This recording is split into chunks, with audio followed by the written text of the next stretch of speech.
Hello friends. आज basically हम जो अपनी लैब परफॉर्म करेंगे वो है कि हम किस तरीके अपनी फर्स्ट वर्चुअल मशीन जिसको AWS में EC2 कहा जाता है वो कैसे क्रिएट करते हैं। EC2 इंस्टांस जो है वो हम डिफरेंट टेम्पलेट को यूज़ करके क्रिएट कर सकते हैं, जिसमें हम विंडो भी यूज़ कर सकते हैं, मैक ऑपरेटिंग सिस्टम की भी यूज़ कर सकते हैं। इसके अलावा हम लिनक्स की भी यूज़ कर सकते हैं, तो जिसकी फ्लेवर की हम करना चाहें वर्चुअल मशीन अपनी बना सकते हैं। तो आज फर्स्ट ऑफ ऑल हम यूज़ करेंगे कि हम विंडो की किस तरीके एक वर्चुअल मशीन या EC2 इंस्टांस क्रिएट कर सकते हैं। तो फर्स्ट ऑफ ऑल सबसे पहले आप ये देखें कि यहाँ इंस्टांसेस जो रनिंग स्टेट में है वो कोई भी नहीं है। यहाँ जो इंस्टांस लिखा हुआ है ये बेसिकली ज़ीरो जो स्टॉप भी हुई हुई होंगी और रनिंग में होंगी वो यहाँ आ रही होती हैं। जो सिर्फ इंस्टांसेस हमारी रनिंग स्टेट में होती है वो इधर आ रही होती हैं। तो हम यहाँ क्लिक करेंगे।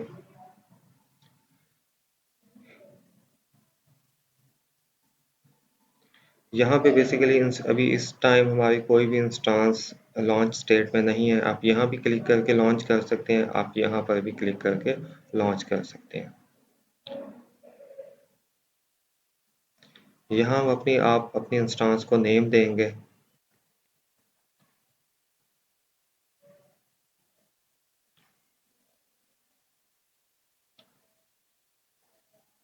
यहाँ बेसिकली आपको बताया गया है कि आपने कितनी इंस्टांसेस इसी टेम्पलेट की लॉन्च करना चाहते हैं। आप एक करना चाहते हैं, आप एक ही दफ़ा 5 करना चाहते हैं, 10 करना चाहते हैं, कितनी इंस्टांसेस को इसी टेम्पलेट की यूज़ करना चाहते हैं। तो फर्स्ट ऑफ ऑल हम जस्ट वन यूज़ करेंगे, एक इंस्टांस अपनी यानी लॉन्च करेंगे। ये वो इमेजेस हैं जो मैं आपको बता रहा था कि हम रेड हैट की भी यूज़ कर सकते हैं, विंडो की, उबंटू की, मैक ऑपरेटिंग सिस्टम की, लिनक्स की, कोई भी इंस्टांस को हम लॉन्च कर सकते हैं। तो आज हम सबसे पहले विंडो की यूज़ करेंगे। विंडो पे आप जैसे ही क्लिक करेंगे ये नीचे आपको आ जाएगा कि AMI इमेज माइक्रोसॉफ्ट सर्वर 2022 ये इस टाइम की सबसे लेटेस्ट इमेज है जिसको हम यूज़ कर सकते हैं। इसके अलावा अगर आप इसमें देखना चाहें तो 22, 19, 16 डिफरेंट आपको नज़र आएंगे टेम्पलेट। तो इस टाइम जो फ्री एलिजिबल है और लेटेस्ट है वो 22 की है, तो इसलिए हम 22 की ही यूज़ करेंगे। इंस्टांस टाइप में बेसिकली ये होता है कि आप किस तरह की आपके इंस्टांस की टाइप कितनी होनी चाहिए, उसमें कितने वर्चुअल सीपीयूज़ होनी चाहिए, कितनी रैम होनी चाहिए। तो आप अपनी रिक्वायरमेंट्स के मुताबिक अपने सिस्टम को असाइन कर सकते हैं। तो यहाँ जो फ्री टाइम एलिजिबल है वो 1 CPU के साथ 1 GB मेमोरी आपको दी जाती है। इसके अलावा जितनी भी अगर आपको CPU की ज़्यादा डिमांड है, रैम की ज़्यादा डिमांड है, तो आप मुख्तलिफ यहाँ से उनकी इंस्टांस के टाइप को सिलेक्ट कर सकते हैं। लेकिन हम इस टाइम फ्री के साथ चलेंगे जो T2 माइक्रो होती है। नीचे होता है की पेयर बेसिकली आप जनरेट करेंगे, तो आप न्यू क्रिएट करेंगे तो यहाँ से आप न्यू भी क्रिएट कर सकते हैं। अदरवाइज मेरे पास पहले बने हुए हैं दो, तो मैं इनको भी यूज़ कर सकता हूँ। तो मैं आपको न्यू करके दिखा देता हूँ। आप यहाँ क्रिएट की पेयर पे क्लिक करेंगे, यहाँ अपने की पेयर को नाम देंगे। बेसिकली ये यूज़ किया जाता है कि आप उसको मशीन को एक्सेस करने के लिए। तो यहाँ आप कोई भी नाम दे सकते हैं की पेयर को।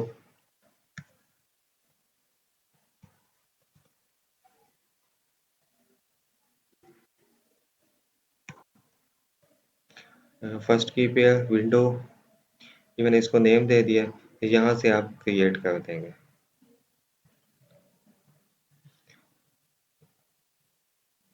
यहाँ आप किस लोकेशन पे उसको सेव करवाना चाहते हैं, ये दो मेरे पास पहले से मौजूद थे। मैं इसी लोकेशन पे इसको सेव करवाना चाहता हूँ डाउनलोड्स में।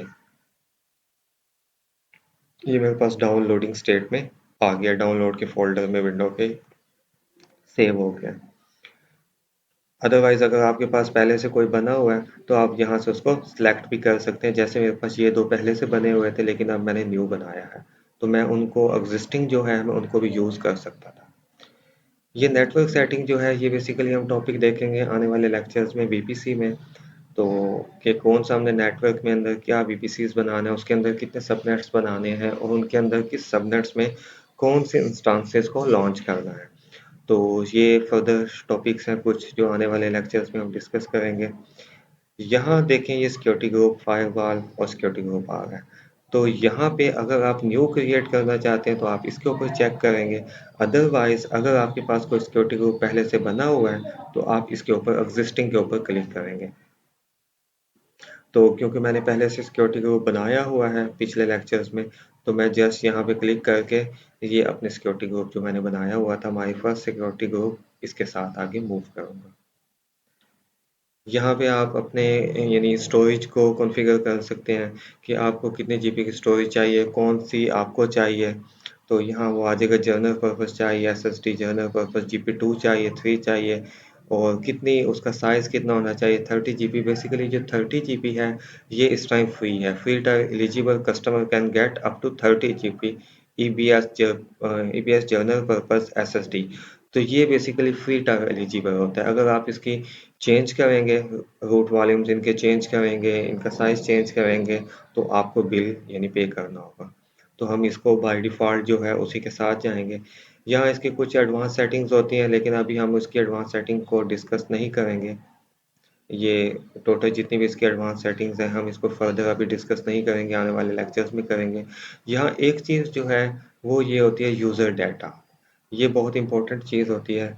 यहाँ पे ये होता है कि सम टाइम मैं एक लिनक्स की मशीन बनाना चाहता हूँ, तो मैं ये चाहता हूँ कि जब भी मैं लिनक्स की मशीन लॉन्च हो तो उसके साथ वो खुद ब खुद अपडेट भी हो जाए, उसमें अपाचे सर्वर भी इंस्टॉल हो जाए, उसके ऊपर जो सर्विसेज है वो इनेबल भी हो जाए, उसमें जो जो चीज़ें मैं चाहता हूँ कि मुझे करनी ना पड़े, मुझे कमांड्स थ्रू ना करनी पड़े, तो वो ऑलरेडी जैसे ही मशीन बने तो वो चीज़ें उसके अंदर यानी खुद इंस्टॉल हो जानी चाहिए। तो वो बेसिकली हम यहाँ लिख देते हैं जितना भी उसकी मशीन्स वगैरह होती हैं, तो जो भी कमांड्स हमें एग्जीक्यूट करनी होती हैं, जो भी सॉफ्टवेयर हमें यूज़ करने होते हैं, तो वो हम यहाँ मेंशन कर देते हैं उनकी कमांड।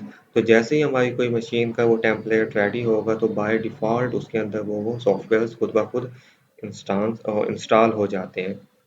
यहाँ से यानी हम इसको लॉन्च कर देंगे। ये लॉन्च करने में मैक्सिमम 3 to 5 मिनट्स लेती है मशीन। ये सक्सेसफुली आपकी इंस्टेंस जो है वो लॉन्च हो गई है। आप यहाँ पे क्लिक कर सकते हैं।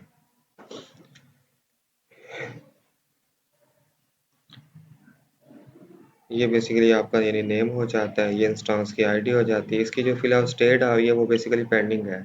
यहाँ जो स्टेट आती है ये बेसिकली 2x2 चेक्स होते हैं, जो कंप्लीट होने के बाद ये आपकी मशीन रेडी हो जाती है। यहाँ आपकी डिस्क्रिप्शन बताई हुई है कि टाइप क्या है, T2 माइक्रो 3, और यानी इसका डीएनएस क्या था, कौन से अवेलेबिलिटी जोन में बनी है, क्योंकि ये सब कुछ बाय डिफ़ॉल्ट हुआ था, हमने नेटवर्क की सेटिंग्स को यूज़ नहीं किया था। ये इसको पब्लिक आईपी असाइन हो जाता है जिसके थ्रू हम अपनी मशीन को एक्सेस या फेच कर सकते हैं। इलास्टिक आईपी ये होता है कि पब्लिक आईपी ये होता है जैसे ही आप इंस्टेंस को रीस्टार्ट करेंगे तो पब्लिक आईपी क्या हो जाता है, चेंज हो जाता है। तो हम कंपनीज में पब्लिक आईपी यूज़ नहीं करते, हम प्राइवेट या इलास्टिक आईपी को यूज़ करते हैं। जिसका ये फ़ायदा होता है कि अगर हम अपनी मशीन स्टार्ट करके दोबारा रीस्टार्ट भी करें तो हमारी जो इलास्टिक आईपी है वो चेंज नहीं होती, लाइक अ प्राइवेट आईपी की तरह ट्रीट करती है। तो इसके ये बताया हुआ है कि कौन सा सिक्योरिटी ग्रुप हमने इस इंस्टांस के साथ यूज़ किया हुआ है, उसका नेम क्या है, किस टाइम मशीन लॉन्च हुई है, और कौन से प्लेटफॉर्म पे यानी हुई है, यानी विंडो हुई है या लिनक्स की हुई है। तो जैसे ये रनिंग स्टेट में आ गई है, अभी यहाँ आ जाएगा 2x2 चेक्स। ये जो स्टेटस चेक्स होते हैं ये अभी कुछ भी नहीं आ रहा यहाँ। यहाँ 2x2 जब चेक्स आएगा तो आपकी मशीन जो है वो 100% यानी रेडी हो चुकी होगी। तो थोड़ा सा वेट करते हैं। ये इनिशियलाइजिंग स्टार्ट हो गई है, जैसे इसकी इनिशियलाइजेशन कंप्लीट होगी तो आपकी मशीन रेडी हो जाएगी।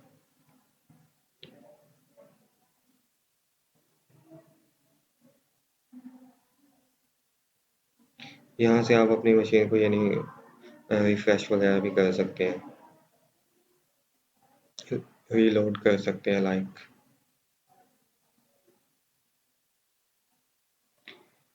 तब तक मैं कुछ और आपको बता देता हूँ। हमने अगर मशीन को टर्मिनेट करना हो तो हम यहाँ पे क्लिक करेंगे, तो ये हमारे पास कुछ नीचे इसकी सेटिंग्स आ जाती है। ये सेटिंग्स देख लेते हैं तब तक मशीन जब तक रेडी नहीं होती। तो ये देखें, ये बेसिकली उस इंस्टांस की समरी आ गई है, डिटेल आ गई है जो हमने EC2 इंस्टांस बनाई है।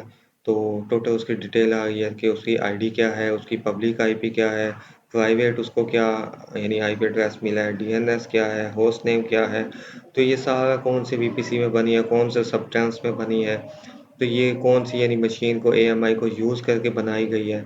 तो यहाँ आपकी EC2 की कंप्लीट डिटेल आपको नज़र आ जाएगी। सिक्योरिटी ग्रुप में बताया जाएगा कि आपने कौन से सिक्योरिटी ग्रुप को यानी अटैच किया हुआ है उस मशीन के साथ, माई फर्स्ट सिक्योरिटी ग्रुप।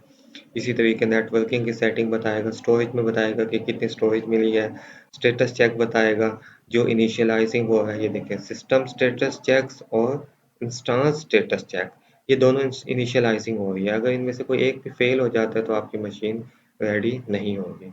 तो यहाँ बेसिकली आ जाएगा 2 बाय 2 चेक्स का मतलब होगा कि दो चेक्स जो थे वो चेक करने थे, वो हमने कंप्लीट कर लिए हैं, वो सक्सेसफुली चेक हो गए हैं।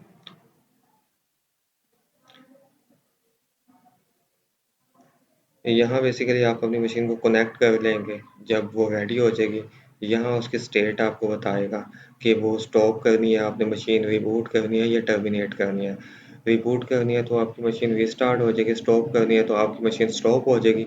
लेकिन अगर आप टर्मिनेट कर देते हैं तो आपकी मशीन फिर भी कभी भी स्टार्ट नहीं हो सकेगी। यहाँ कुछ एक्शंस हैं कि आपने अपनी मशीन के सिक्योरिटी ग्रुप्स वगैरह चेंज करना है, नेटवर्किंग चेंज करनी है, कुछ भी चेंज करना चाहें तो यहाँ से आप कर सकते हैं।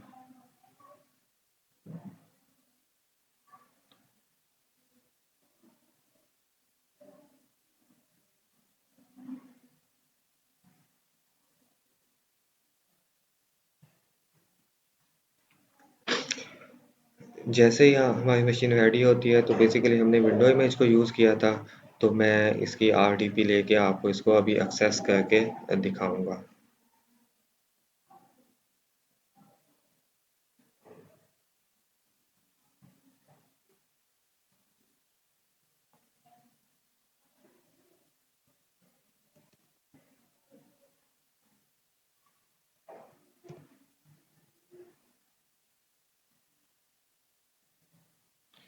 मैं इस मशीन का सबसे पहले आईपी एड्रेस कॉपी करूँ, ताकि हम इसको अपनी मशीन से जब फैच करेंगे लोकल कंप्यूटर से, जब मैं इसको एक्सेस करूँगा तो उसके लिए मुझे इसका आईपी एड्रेस और इसका पासवर्ड रिक्वायर होगा। ये मेरी मशीन जो मैंने इसी इंस्टेंस बनाई है उसका आईपी एड्रेस है, और जैसे ही ये कंप्लीट होती है तो मैं इसका पासवर्ड को डिक्रिप्ट करता हूँ और इसको कनेक्ट करते हैं। ये देखें, ये स्टेटस चेक कंप्लीट हो गए हैं तो 2 बाय 2 चेक पास। तो इसका मतलब है हमारी जो EC2 इंस्टेंस है ये बिल्कुल रेडी हो चुकी है। अब हम चाहें तो इसको एक्सेस कर सकते हैं। तो सबसे पहले हम इसको इस तरह क्लिक करेंगे और यहाँ इसको कनेक्ट करेंगे।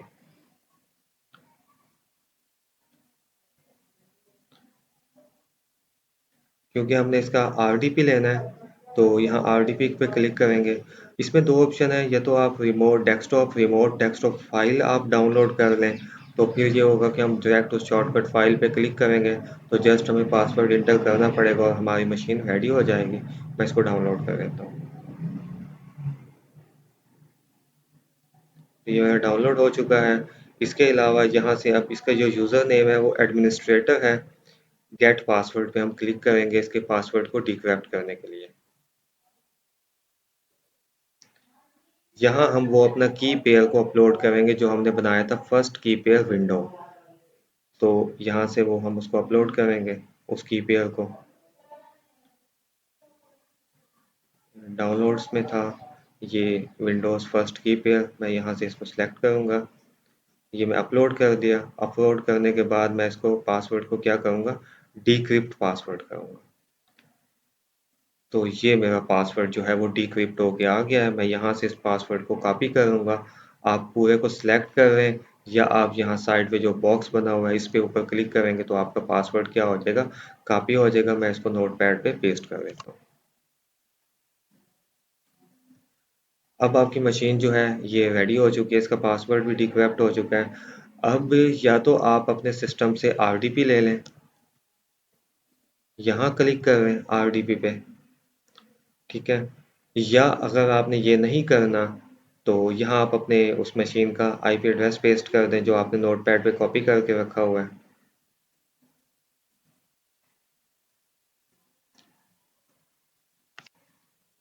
कनेक्ट कर दें।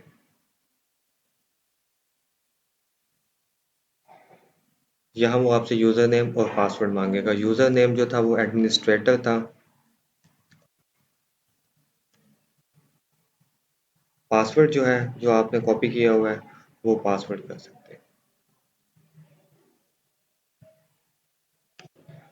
अच्छा, एक मेथड है ये। दूसरा मेथड है जो आपने आरडीपी की फाइल डाउनलोड की थी, आप वो अपने डॉक्यूमेंट्स में जाएं, डाउनलोड्स में जाएं, वहाँ क्लिक करके आप उसको डायरेक्ट भी एक्सेस अपनी मशीन को कर सकते हैं। ये डाउनलोड, ये आपका था माई फर्स्ट।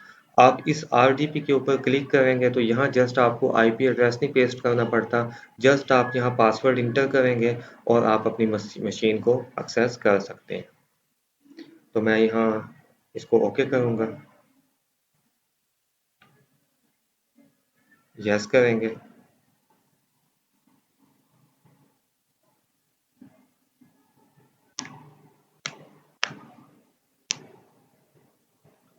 अब मैं अपने जो लोकल मेरा सिस्टम है लैपटॉप, वहाँ से अपनी जो EC2 इंस्टांस है जो मैंने AWS के क्लाउड पे बनाई हुई है, उसको एक्सेस कर रहा हूँ।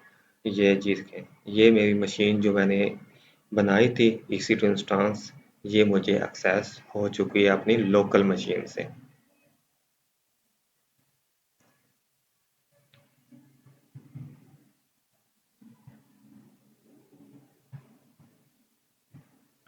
ये देखें, ये सेम आईपी है जो मैंने कॉपी किया था और मैंने इसको अपनी लोकल मशीन से एक्सेस कर लिया।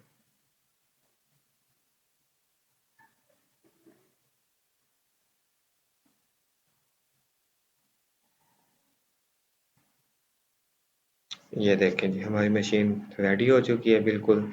अब यहाँ अगर आप देखना चाहें तो आप देख सकते हैं बिल्कुल हर इसकी प्रॉपर्टीज़ वगैरह, जो चीज़ हमने यूज़ की थी, सब कुछ अगर आप देखना चाहते हैं तो आप यहाँ चेकआउट भी कर सकते हैं। हमने 30 GB की स्टोरेज ली थी, तो वो मैं आपको दिखा देता हूँ।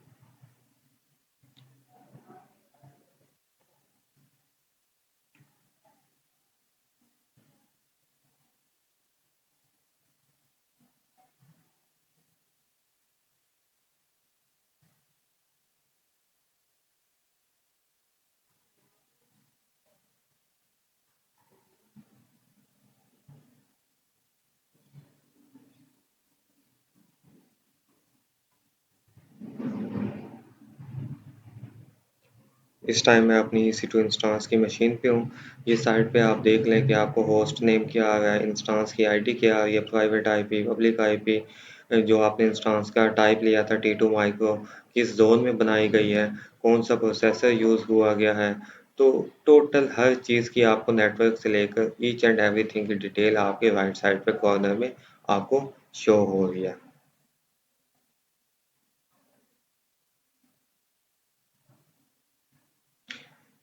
ये देखें यहाँ, ये माई पीसी पे क्लिक करें तो आपने 30 GB की स्टोरेज ली थी, तो ये देखें ये आपकी 30 GB की स्टोरेज भी आपको डिस्प्ले हो रही है।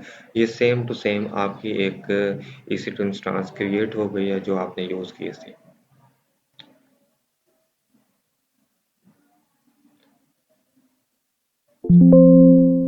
अब हम इसको टर्मिनेट कर देंगे।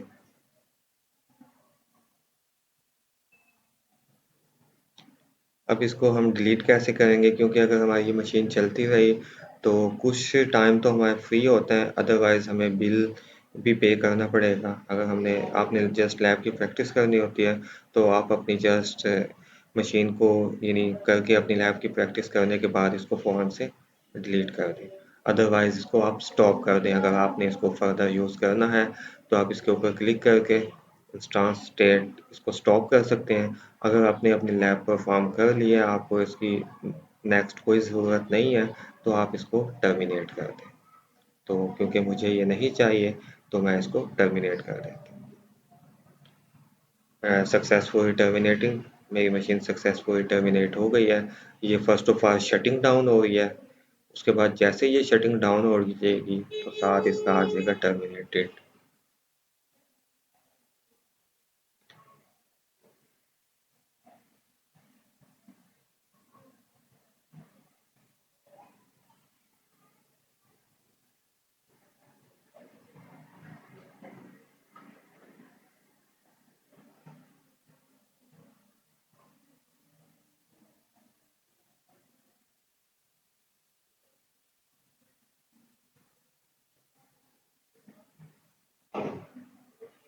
ये बेसिकली सबसे ज़्यादा टोटल जो इसका डिपेंडेंट होता है वो आपके इंटरनेट कनेक्शन पे होता है। जितना कनेक्शन आपका इंटरनेट का स्ट्रॉन्ग होगा तो उतना आपका प्रोसेस जो होगा वो स्ट्रॉन्ग होगा। तो ये देखें, ये अब मेरी मशीन टर्मिनेटेड हो गई है। ये कुछ टाइम तो यहाँ डिस्प्ले मुझे नज़र आएगी, लेकिन कुछ टाइम बाद ये यहाँ से खुद ब खुद क्या हो जाएगी, रिमूव हो जाएगी। ये थी हमारी EC2 इंस्टेंस की लैब। Okay, thank you.